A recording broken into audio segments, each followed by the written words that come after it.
हरे कृष्णा। आप सभी का हमारे YouTube चैनल पर हार्दिक स्वागत है। भागवत कथा के आज के अध्याय में आप सुनेंगे हिरण्यकशिपु और हिरण्याक्ष का जन्म तथा हिरण्याक्ष की दिग्विजय की कथा और हिरण्याक्ष के साथ वराह भगवान के युद्ध की कथा।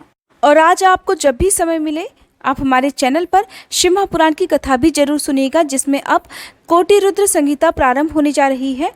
कोटि रुद्र संहिता में भगवान शिव के सभी 12 ज्योतिर्लिंगों का बड़े विस्तार पूर्वक से वर्णन किया गया है, जिसमें आपको वो कथाएं सुनाई जाएंगी जो आपने जीवन में कभी नहीं सुनी होंगी। तो आइए रसपान करते हैं आज के अध्याय का। श्री मैत्रेय जी ने कहा, हे विदुर जी, श्री ब्रह्मा जी के कहने से अंधकार का कारण जानकर देवताओं की शंका निवृत्त हो गई और फिर वे सभी स्वर्गलोक को वापस लौट आए। इधर दिति को अपने पतिदेव के कथनानुसार पुत्रों की ओर से उपद्रव आदि की आशंका सदा बनी रहती थी। इसलिए जब पूरे 100 वर्ष बीत गए तब उस साध्वी ने 2 जुड़वा पुत्रों को जन्म दिया। उनके जन्म लेते समय स्वर्ग, पृथ्वी और अंतरिक्ष में अनेकों उत्पात होने लगे, जिनसे लोग अत्यंत भयभीत हो गए। जहां तहां पृथ्वी और पर्वत कांपने लगे, सभी दिशाओं में दाह होने लगा, जगह जगह उल्कापात होने लगा, बिजलियां गिरने लगी और आकाश में अनिष्ट सूचक धूमकेतु अर्थात पुच्छल तारे ये सब दिखाई देने लगे। बार बार साएं साएं करती और बड़े बड़े वृक्षों को उखाड़ती हुई बड़ी विकट और असह्य वायु चलने लगी। उस समय आंधी, उसकी सेना और उड़ती हुई धूल ध्वजा के समान जान पड़ती थी। बिजली जोर जोर से चमककर मानो खिलखिला रही थी। घटाओं ने ऐसा सघन रूप धारण किया कि सूर्य, चंद्र आदि ग्रहों के लुप्त हो जाने से आकाश में गहरा अंधेरा छा गया।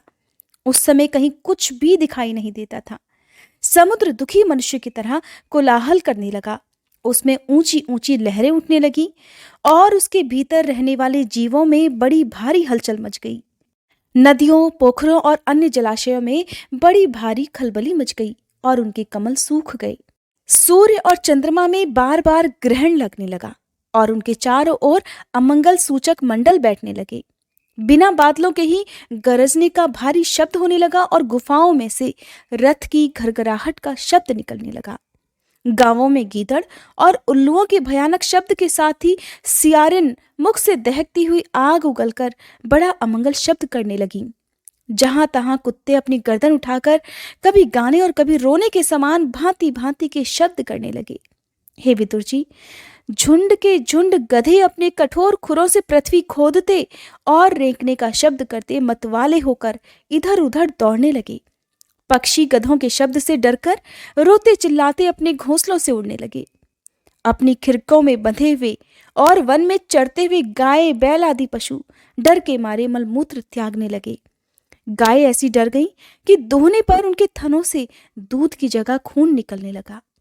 बादल पीप की वर्षा करने लगे, देव मूर्तियों की आंखों से आंसू निकलने लगे और आंधी के बिना ही वृक्ष उखड़ उखड़ कर धरती पर गिरने लगे। शनि, राहु आदि क्रूर ग्रह प्रबल होकर चंद्र, बृहस्पति आदि सौम्य ग्रहों और बहुत से नक्षत्रों को लांघकर वक्र गति से चलने लगे तथा आपस में युद्ध करने लगे। ऐसे ही और भी अनेकों भयंकर उत्पात देखकर सनकादि के सिवा और सभी जीव भयभीत हो गए तथा उन उत्पातों का मर्म न जानने के कारण उन्होंने यही समझा कि अब संसार का प्रलय होने वाला है। वे दोनों आदि दैत्य जन्म के अनंतर शीघ्र ही अपने फौलाद के समान कठोर शरीरों से बढ़कर महान पर्वतों के समान हो गए और उनका पूर्व पराक्रम भी प्रकट हो गया। वे इतने ऊंचे थे कि उनके स्वर्णमय मुकुटों का अग्रभाग स्वर्ग को स्पर्श करता था और उनके विशाल शरीरों से सारी दिशाएं आच्छादित हो जाती थीं। उनकी भुजाओं में सोने के बाजूबंद चमचमा रहे थे। पृथ्वी पर वे जो एक एक कदम रखते थे उससे भूकंप आने लगता था और जब वे खड़े होते तब उनकी जगमगाती हुई चमकीली करधनी से सुशोभित कमर अपने प्रकाश से सूर्य को भी मात देती थी। वे दोनों यमज थे। प्रजापति कश्यप जी ने उनका नामकरण किया।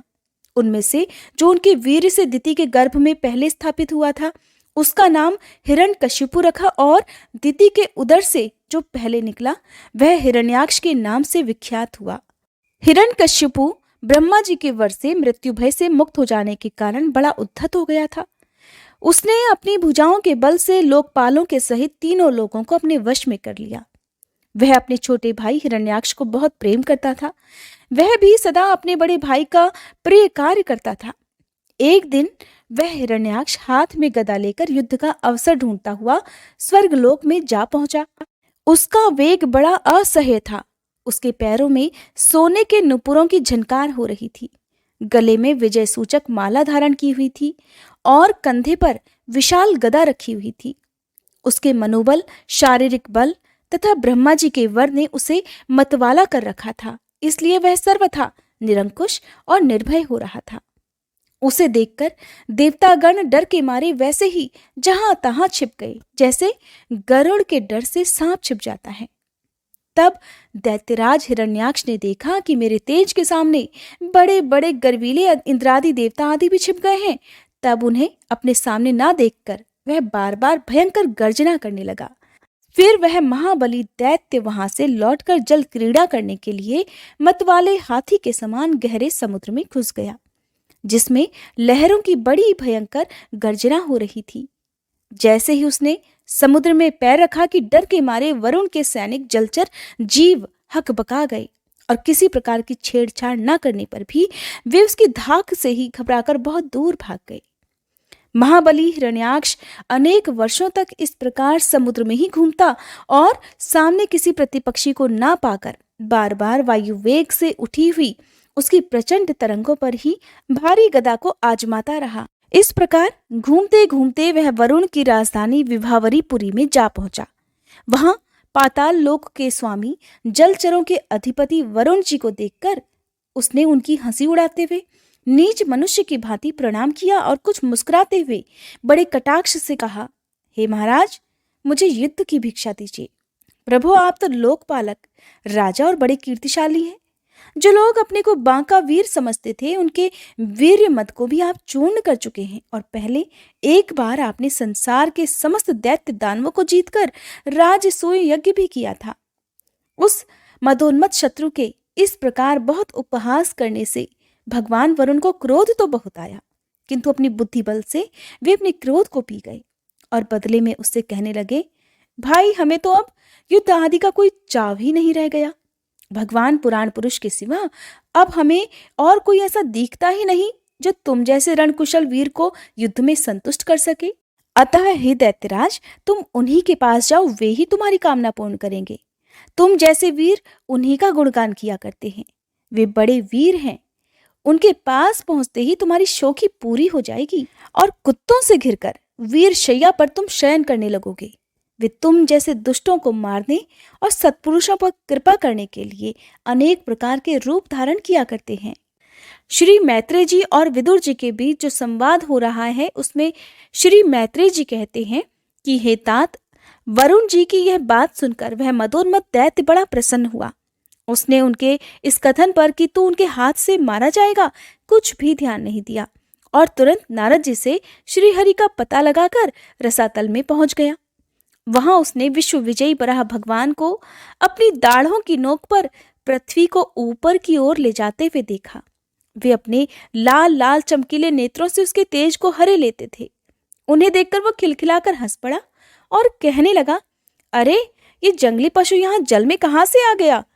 तब वराह भगवान कहने लगे, अरे ओ ना समझ, इधर आ, इस पृथ्वी को छोड़ दे। इसे विश्व विधाता ब्रह्मा जी ने हम रसातल वासियों के हवाले कर दिया है। रे सूकर रूपधारी सुराधम, मेरे देखते देखते तू इसे लेकर कुशल पूर्वक नहीं जा सकता। तू माया से लुक छुप कर ही दैत्यों को जीत लेता और मार डालता है। क्या इसी से हमारे शत्रुओं ने हमारा नाश कराने के लिए तुझे पाला है? ओ मूढ़, तेरा बल तो योग माया ही है और कोई पुरुषार्थ तुझमें थोड़े ही है। आज तुझे समाप्त कर मैं अपने बंधुओं का शोक दूर करूंगा। जब मेरे हाथ से छूटी हुई गदा के प्रहार से सिर फट जाने के कारण तू मर जाएगा, तब तेरी आराधना करने वाले जो देवतागण और ऋषिगण हैं, वे सब भी जड़ कटे हुए वृक्षों की भांति स्वयं ही नष्ट हो जाएंगे। हिरण्याक्ष भगवान को इस प्रकार दुर्वचन बाणों से छेदे जा रहा था, परंतु उस समय वराह भगवान अपने दांतों की नोक पर स्थित पृथ्वी को भयभीत देकर वह चोट सहन कर गए और जल से उसी प्रकार बाहर निकल आए जैसे ग्राह की चोट खाकर हथिनी सहित गजराज निकल आते हैं। जब उसकी चुनौती का वराह भगवान ने कोई उत्तर नहीं दिया तब वे जल से बाहर आने लगे। तब ग्राह जैसे गज का पीछा करता है, ठीक उसी प्रकार पीले केश और तीखी दाढ़ों वाले उस दैत्य ने वराह भगवान का पीछा करना प्रारंभ कर दिया और वज्र के समान कड़क कर वह कहने लगा, तुझे भागने में लज्जा नहीं आती? सच है, असत पुरुषों के लिए कौन सा काम न करने योग्य है। भगवान ने पृथ्वी को ले जाकर जल के ऊपर व्यवहार योग्य स्थान में स्थित कर दिया और उसमें अपनी आधार शक्ति का संचार किया। उस समय हिरण्याक्ष के सामने ही ब्रह्मा जी ने उनकी स्तुति की और देवताओं ने फूल बरसाए। तब श्री हरि ने बड़ी भारी गदा लिए अपने पीछे आ रहे हिरण्याक्ष से, जो कि सोने के आभूषण और अद्भुत कवच धारण किए हुए था तथा अपने कटु वाक्यों से उन्हें निरंतर मर्माहत कर रहा था, अत्यंत क्रोध पूर्वक हंसते हुए कहा। अब वराह भगवान हिरण्याक्ष से कहने लगे, अरे सचमुच ही हम जंगली जीव हैं जो तुझ जैसे ग्राम सिंहों को ढूंढते फिरते हैं। अरे ओ दुष्ट, वीर पुरुष तुझ जैसे मृत्यु पाश में बंधे हुए अभागे जीवों की आत्मश्लाषा पर ध्यान नहीं देते। हाँ, हम रसातल वासियों की धरोहर चुराकर और लज्जा छोड़कर तेरी गदा के भय से यहाँ भाग आए हैं। हम में ऐसी सामर्थ्य कहाँ कि तेरे जैसे अद्वितीय वीर के सामने युद्ध में ठहर सके। फिर भी हम जैसे तैसे तेरे सामने खड़े हैं। तुझ जैसे बलवानों से बैर बांधकर हम भला जा भी कहाँ सकते हैं।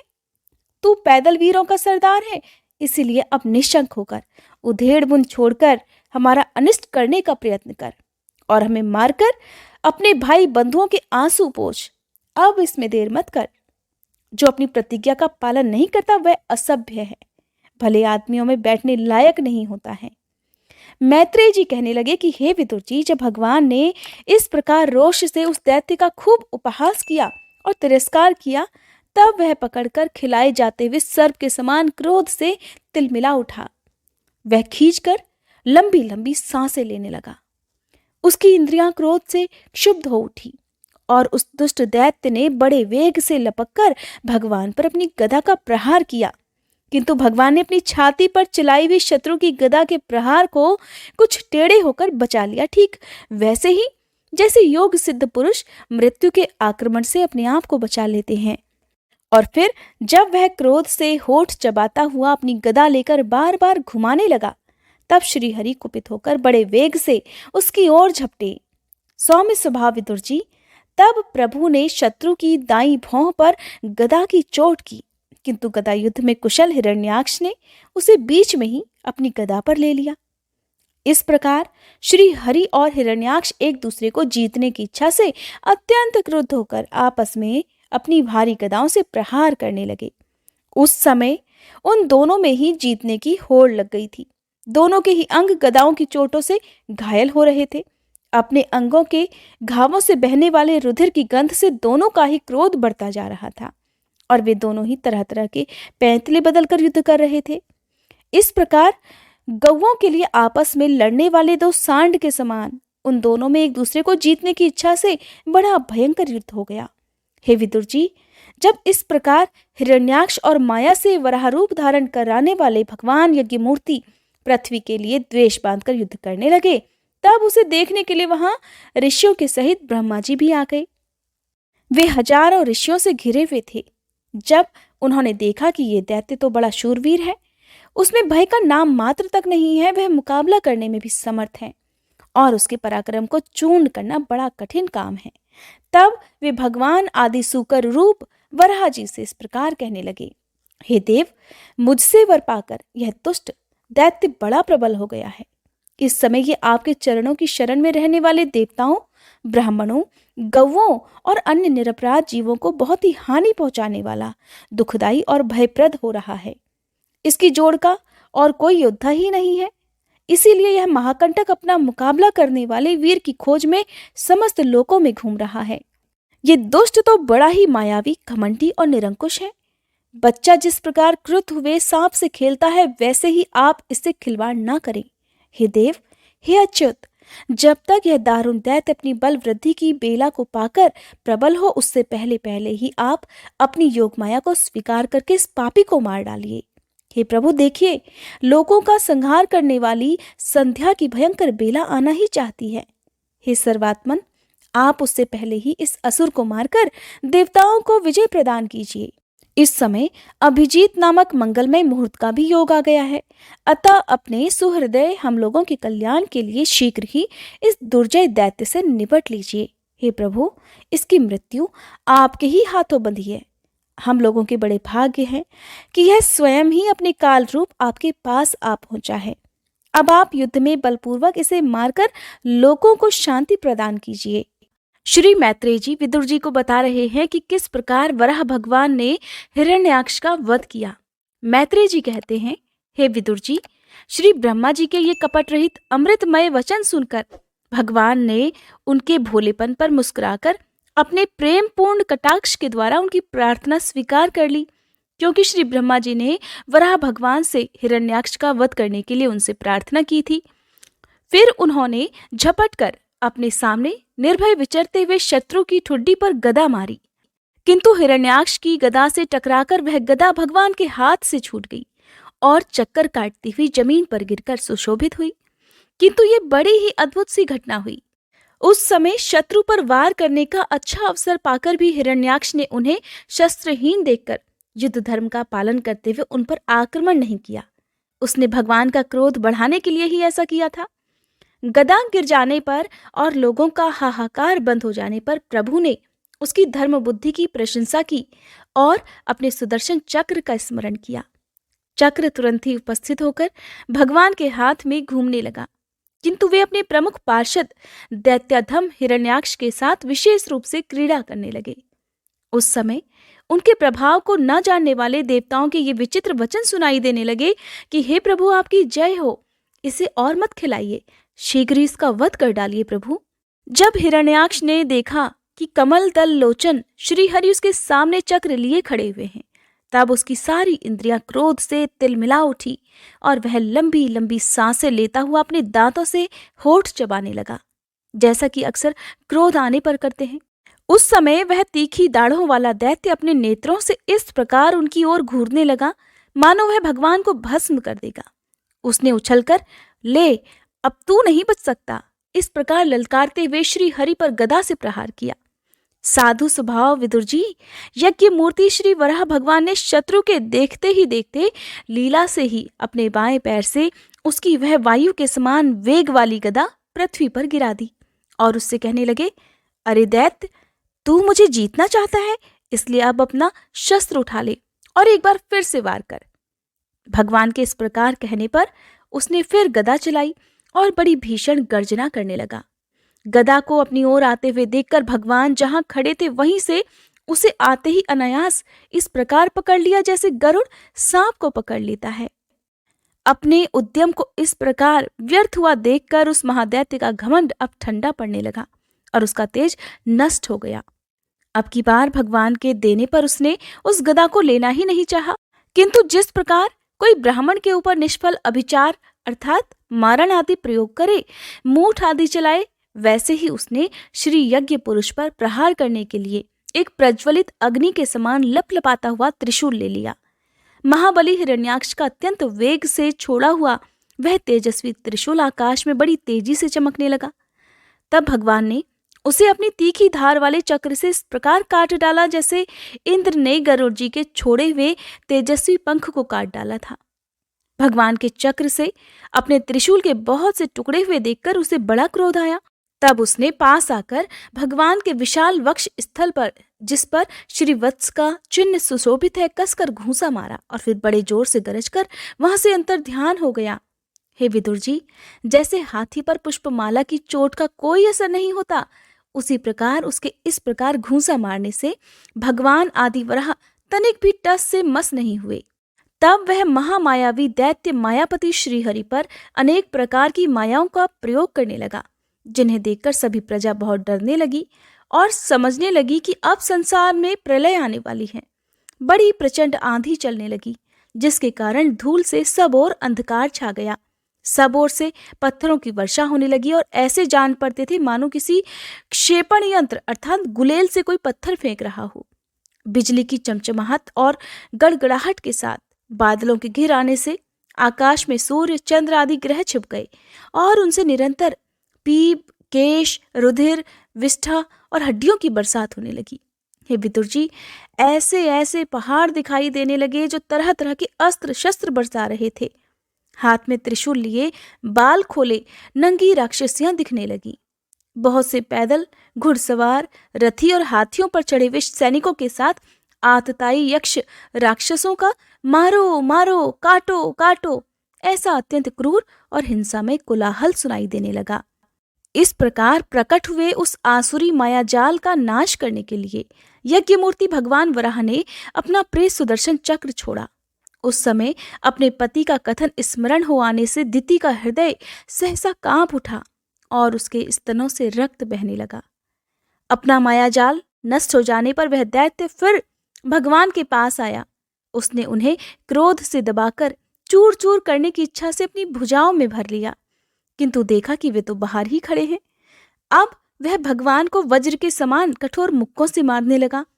तब इंद्रदेव ने जैसे वृत्तासुर पर प्रहार किया था, ठीक उसी प्रकार भगवान ने उसकी कनपटी पर एक तमाचा मारा। विश्व विजयी भगवान ने यद्यपि बड़ी उपेक्षा से तमाचा मारा था, तब भी उसकी चोट से हिरण्याक्ष का शरीर घूमने लगा। उसके नेत्र बाहर को निकल आए और हाथ पैर तथा बाल छिन्न भिन्न हो गए और वह निष्प्राण होकर आंधी से उखड़े हुए विशाल वृक्ष के समान पृथ्वी पर गिर पड़ा। हिरण्याक्ष का तेज अब भी मलिन नहीं हुआ था। उस कराल दाढ़ों वाले दैत्य को दांतों से होठ चबाते और धरती पर पड़ा हुआ देखकर वहां युद्ध करने के लिए आए हुए ब्रह्मादि देवतागण उसकी प्रशंसा करने लगे कि अहो, ऐसी अलभ्य मृत्यु भला किसको मिल सकती है। अपनी मिथ्या उपाधि से छूटने के कारण जिनका योगी जन समाधि योग के द्वारा एकांत में ध्यान करते हैं, उन्हीं के चरण प्रहार से उनका मुख देखते ही देखते इस दैत्यराज ने अपना शरीर त्यागा। ये हिरण्याक्ष और हिरण्यकश्यपु भगवान के ही पार्षद हैं। इन्हें शापवश यह अधोगति प्राप्त हुई है। अब कुछ जन्मों में ये फिर से अपने स्थान पर पहुंच जाएंगे। देवतागण कहने लगे कि हे प्रभु, आपको बारंबार नमस्कार है। आप संपूर्ण यज्ञों का विस्तार करने वाले हैं तथा संसार की स्थिति के लिए शुद्ध सत्वमय मंगल विग्रह प्रकट करते हैं। बड़े आनंद की बात है कि संसार को कष्ट देने वाला यह दुष्ट दैत्य मारा गया। अब आपके चरणों की भक्ति के प्रभाव से हमें भी सुख शांति मिल गई। मैत्रेय जी कहने लगे कि हे विदुर जी, इस प्रकार महापराक्रमी हिरण्याक्ष का वध करके भगवान आदिवराह अपने अखंड आनंदमय धाम को पधार गए। उस समय ब्रह्मादि देवतागण उनकी स्तुति कर रहे थे। भगवान अवतार लेकर जैसी लीलाएं करते हैं और जिस प्रकार उन्होंने भीषण संग्राम में खिलौने की भांति महापराक्रमी हिरण्याक्ष का वध कर डाला, हे मित्र विदुर जी, वह सब चरित मैंने जैसे गुरुमुख से सुना था तुम्हें भी सुना दिया।